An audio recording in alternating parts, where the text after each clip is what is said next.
Assalamualaikum warahmatullahi wabarakatuh. Sahabat semuanya, alhamdulillah pada kesempatan malam hari ini kita akan berbincang lagi bersama narasumber kami, yakni Cak Don. Selamat malam. Selamat malam. Ya, gimana sehat semuanya? Alhamdulillah baik-baik. Pada kesempatan kali ini kita akan sedikit membahas seandainya di dalam pemerintahan ini bisa mengenal Tuhannya dengan baik. Kami minta pendapatnya Cak Don ini bagaimana seandainya kalau pemerintahan di negara ini bisa mengenal Tuhannya.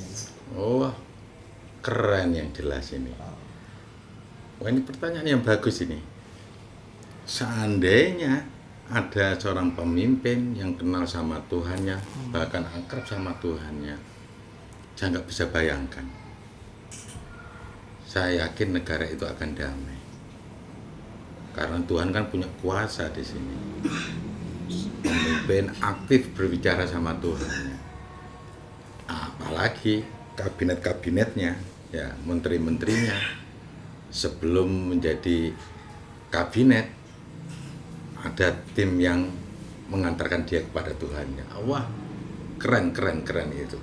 Saya nggak bisa bayangkan kalau semua negara seperti itu. Jadi setiap pemimpin yang jadi tes-tesan awal harus mengenali materi tentang pertemuan dengan Tuhannya dan sampai terantar ke Tuhannya dan Tuhannya sampai memilih dia menjadi pemimpinnya. Wow, keren. Itu dalam pertemuan seperti itu memang dari kuasa Tuhan memang dikehendaki. Sebenarnya bisa. Di Al-Quran pun ada, cuma saya kan bukan ahli Al-Quran, cuma hanya dengar sedikit aja. Di sana salah satu yang saya pernah dengar, satu konsep mangkana yarjulika Allah fa inna ajalallah la'atin. Barang siapa yang mengharapkan perjumpaan dengan Allah, maka waktu yang akan ditentukan oleh Allah Ta'ala segera tiba. Berarti di sini kita cukup mengharapkan aja dan Tuhan akan menentukan waktunya. Kalau waktu itu tiba, bisa ketemu Tuhan. Asik. Dan sampai pemimpin itu mengenali betul dengan Tuhan dan konsultasi kepada Tuhan bagaimana memimpin negara itu menjadi negara yang baik. Kalau orang Jawa kan sering bilang gemari pahlo jinawe. Iya, itu. Kalau di dalam negara ini ada sistem sama orangnya yang menjalankan sistem itu. Beberapa kami amati memang kadang sistemnya baik tapi orang menjalankan tidak baik. Kadang orangnya baik, sistemnya tidak baik.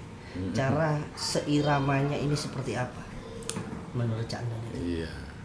Sistemnya harus diawali dengan niatnya orang. Sistemnya baik, tapi orangnya sendiri tidak memahami dengan sistem ini kan menjadi kacau. Lagi-lagi ketulusan, keikhlasan, dan kalau bisa menjadi amanah, ini saya yakin Allah Ta'ala akan membantu untuk mereka untuk menjalani sistem ini dengan baik. Saya yakin di Indonesia sendiri itu sistemnya sudah baik, cuma orang-orangnya yang sering membolak-balikan sistem.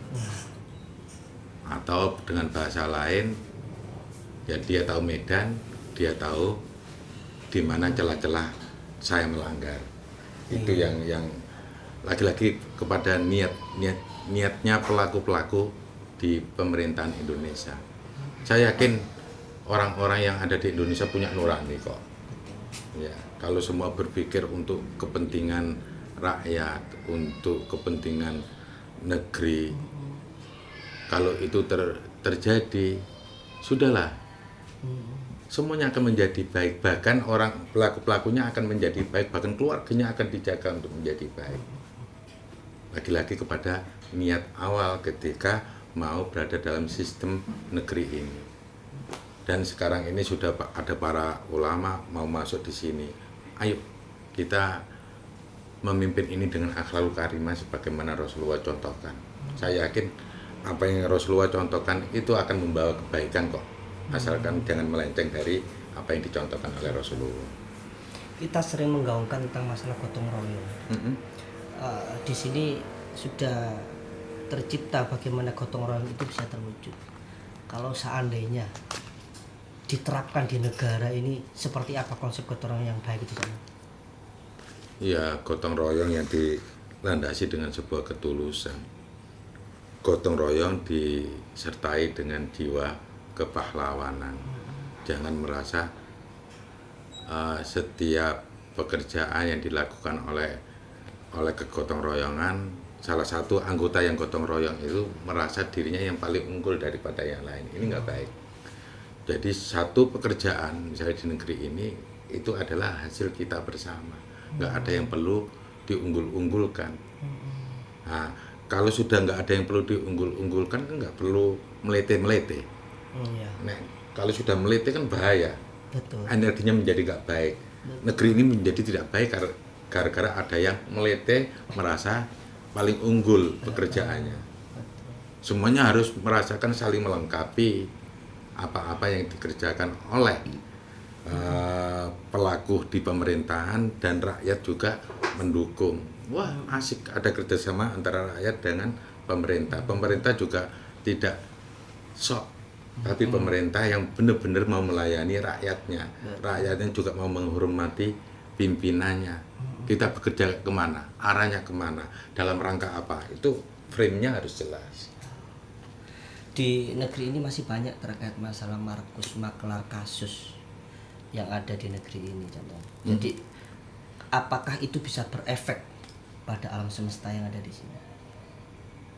Sesuatu yang tidak dikerjakan pada mestinya secara sistem kehidupan di semesta ini akan mengandung efek, apalagi ini manusia yang melakukannya. Ingat, Dhaharul fasadu fil barri wal bahri bima kasabat aydin nas. Telah nampak kerusakan di darat dan di lautan, itu karena ulah tangan manusia. Ya itu daya rusak yang besar sekali.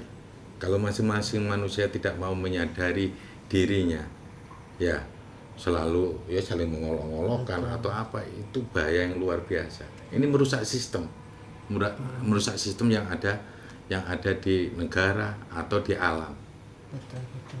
Iya, itu harusnya semua masing-masing sadar. Ayo, kita ini juga bukan orang-orang terlalu baik kan di mata Tuhan, kita juga belum tahu, kecuali kalau kita ini sudah mengenali Tuhan dengan baik. Seandainya rakyat Indonesia, pemimpinnya kenal sama Tuhannya, wow, itu mungkin akan saling mengerti, saling memahami. Dalam seringkali berdiskusi dengan Cak Don itu, jangan memberatkan pemerintah karena pemerintah sudah banyak hutang. Betul. Apa yang membuat Cak Don kemudian bisa punya niat seperti itu sehingga ketulusan yang timbul itu akhirnya berdampak pada semuanya, Cak Don? Ya kalau dipikir-pikir, jadi rakyatlah yang baik, jadi pemimpinlah yang baik. Kalau sama-sama ini kita mau kerjasama betul, tidak ada saling tuntutan, ya misalkan jadi rakyat, sekarang kan utangnya kan banyak, selalu minta proposal seperti itu, kasihan. Harusnya ayo kita kembali seperti kata Bung Karno, apa yang sudah kamu beri kepada negeri ini. Jangan kamu berkata negeri ini sudah memberikan apa kepada kami. Nah, ini menjadi tidak baik. Akhirnya kalau rakyat nuntut semuanya seperti itu, akhirnya terpaksa pemerintah harus hutang. Iya, hutang apalagi nggak bisa terbayar, bunganya aja kadang-kadang nggak kebayar. Ya, yang ungkulnya masih malah gemuk-gemuk aja. Itu kan kasus. Bagaimana kita menjadi negara mandiri kalau seperti ini? Ayo, rakyat juga mau mencoba merasakan apa yang dirasakan oleh pemimpin. Pemimpin juga mau merasakan apa yang dirasakan oleh rakyat. Kita bisa bersatu kok. Cuma kamu mau duduk bersama atau tidak. Harusnya Dewan Perwakilan Rakyat ini juga menjadi alat penengah antara rakyat dan pemerintah. Bukan malah mengadu domba, bukan malah mencari kasus untuk rapat biar bisa tanda tangan. Ya, setelah tanda tangan dapat apa saya juga nggak tahu. Ada apa sih di DPR sana? Saya juga nggak tahu saya. Sepakatkah kalau kita bilang Cak Don bahwasanya negara kita ini sedang tersandra dengan kasus banyaknya hutang yang seperti ini tuh?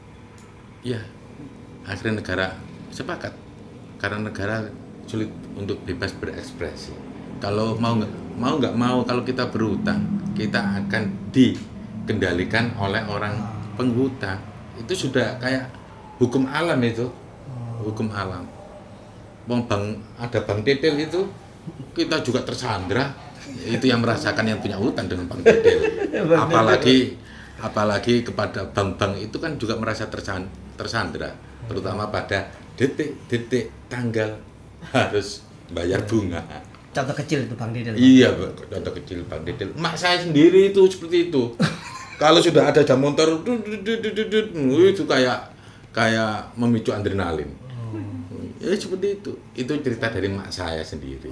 Saya nggak mau menceritakan yang lain. Kali aja nggak ada, jauh beda kali ya. Faktanya seperti itu. Iya. Kalau yang saat ini sebenarnya kendala adalah tentang masalah korupsi yang ada di negara ini. Seandainya nih Cak Don dijadikan alat untuk membenahi bagaimana cara menuntaskan korupsi itu, seperti apa Cak? Lagi-lagi sadarlah wahai orang-orang yang punya nurani. Kalau kepingin baik negeri ini, jangan suka menyabotase rezeki orang lain.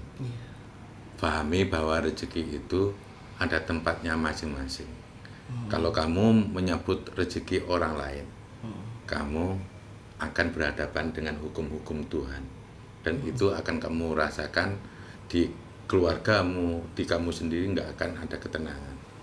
Hidup yang penuh barokah aja. Maka korupsi ini akan hilang dengan sendirinya.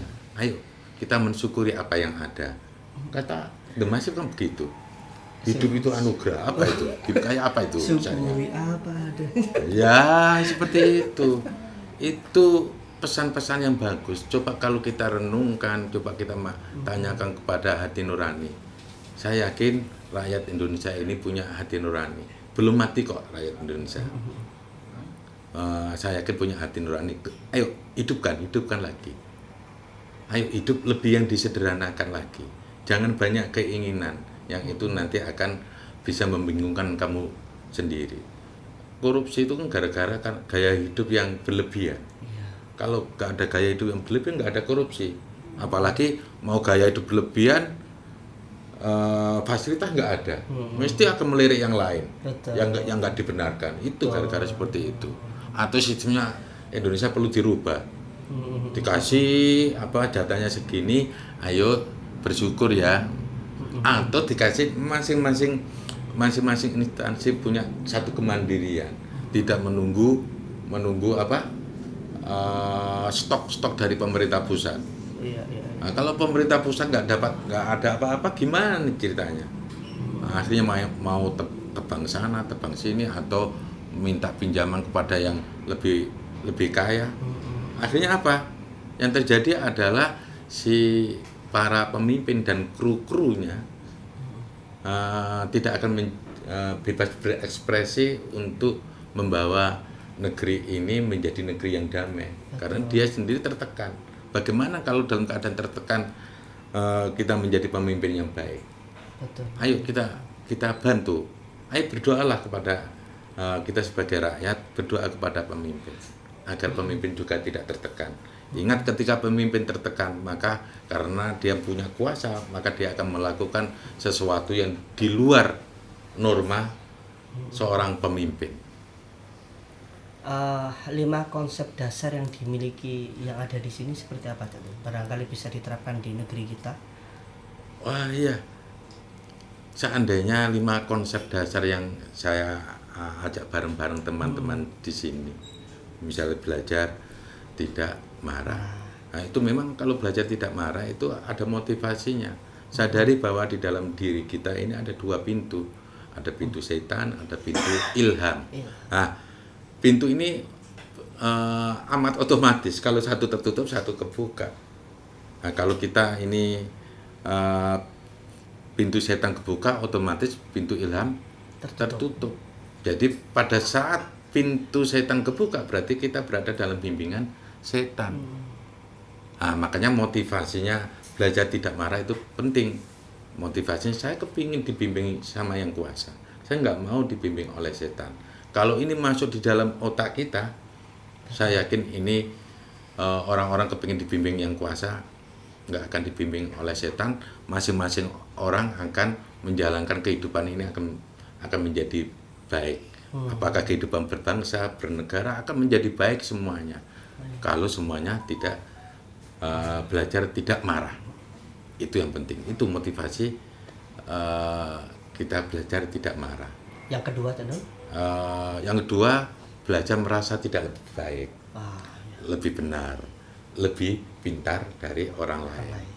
Ketika orang mau belajar seperti ini, yang konsep kedua ini, wow, orang-orang akan saling menghargai. Orang-orang tidak akan saling menjatuhkan. Kalau kita kan tidak merasa lebih baik, mestinya kita tidak akan menjatuhkan orang lain.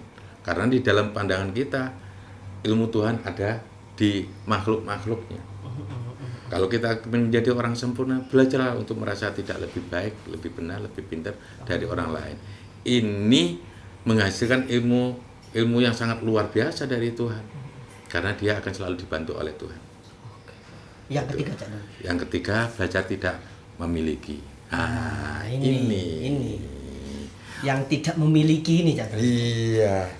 Kadang-kadang seorang pemimpin punya harga diri kan berarti memiliki diri. Nah, ini para pejabat semuanya, para pemerintahan semuanya, negara di sini kita dengarkan belajar untuk tidak memiliki, sehingga nafsu untuk memiliki bukan pada haknya itu bisa tertahan. Iya. Mungkin bisa dijelaskan. Iya, betul.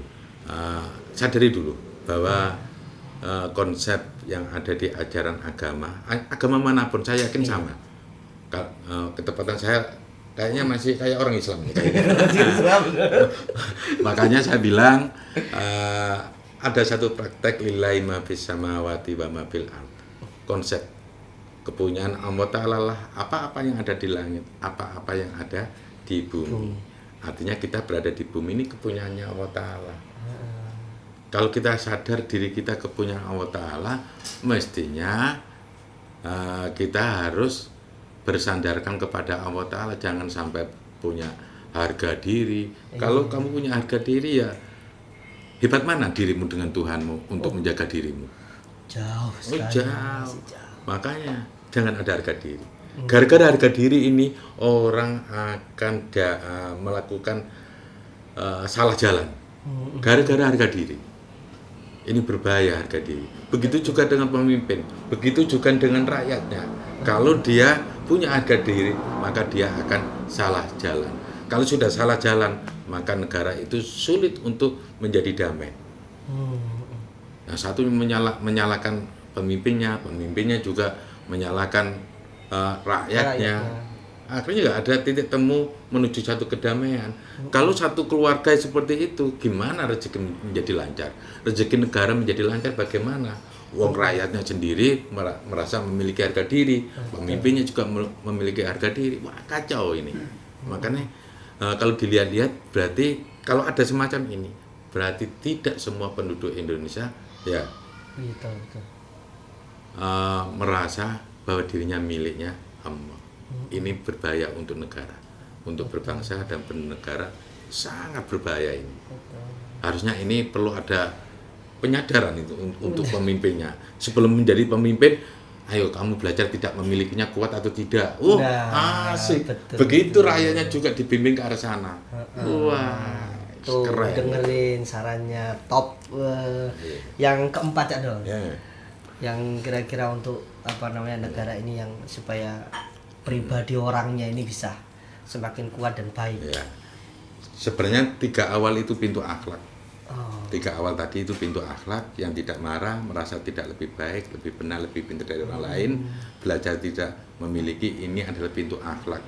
Kalau kita mau menjadi umatnya Tuhan atau menjadi umatnya Nabi Muhammad, kalau orang-orang bilang harus ini pintu akhlak. Karena Rasulullah sendiri diturunkan dalam rangka untuk menyempurnakan akhlak. Tapi kalau kamu menuju ke 4, berarti kamu sudah masuk ke wilayah bagaimana dirimu menjadi pemimpin yang baik. Tawadu. Betul. Tawadu itu, rendah hati itu penting banget. Karena dengan rendah hati maka kamu akan mendengarkan suara kebaikan dari mana aja. Itu tawadu. Kalau tinggi hati maka kamu akan tutup. Kalau toh dapat suara, tapi suara-suara yang nggak benar, suara-suara yang akan merusak orang-orang di sekitarnya, bahkan merusak negara. Betul. Itu penting. Ini modal untuk menjadi seorang khalifah, menjadi seorang pemimpin. Itu Yang kelima. kelima. Nah, kalau yang kelima ini memang ini semuanya sifat yang kelima ini sifat yang diberikan kepada orang-orang yang dipercaya sama Tuhan. Ya.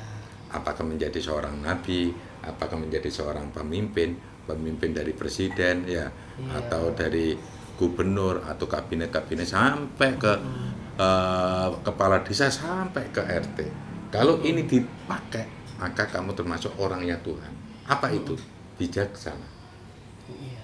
Bijaksana itu penting banget dalam kita hidup berbangsa dan bernegara ini. Coba nabi-nabi yang dulu rata-rata atau petugas-petugas Tuhan yang dulu rata-rata dibarengi dengan ilmu bijaksana. Bijaksanalah dalam menghadapi semuanya. Rakyat mau bijaksana, pemimpin mau bijaksana, maka Indonesia ini akan berada dalam lindungan Tuhan langsung. Nggak ada yang bisa menjajah Indonesia. Kalau semua komponen yang ada di Indonesia itu semua dalam keadaan bijaksana. Rasanya kayak hidup di surga kalau semuanya bijaksana itu. Baik, saya kira cukup sekian Cak Don. Ini perbincangan awal kita terkait masalah pemerintahan. Nanti akan ada sesi berikutnya yang lebih dalam bagaimana caranya umat semuanya ini belajar pada sang pemberi hidup. Iya. Sehingga episode selanjutnya kita bahas lebih dalam lagi Cak Don, pertanyaan ini semuanya. Baik, sahabat-sahabat semuanya, terima kasih banyak atas waktunya semuanya. Nanti akan kami lanjutkan kembali dengan beberapa session yang akan datang yang tentunya lebih luas lagi pembahasannya, bagaimana para sahabat-sahabat semuanya bisa semakin terhubung sama Tuhan yang ada di sana. Amin. Terima kasih. Assalamualaikum warahmatullahi wabarakatuh.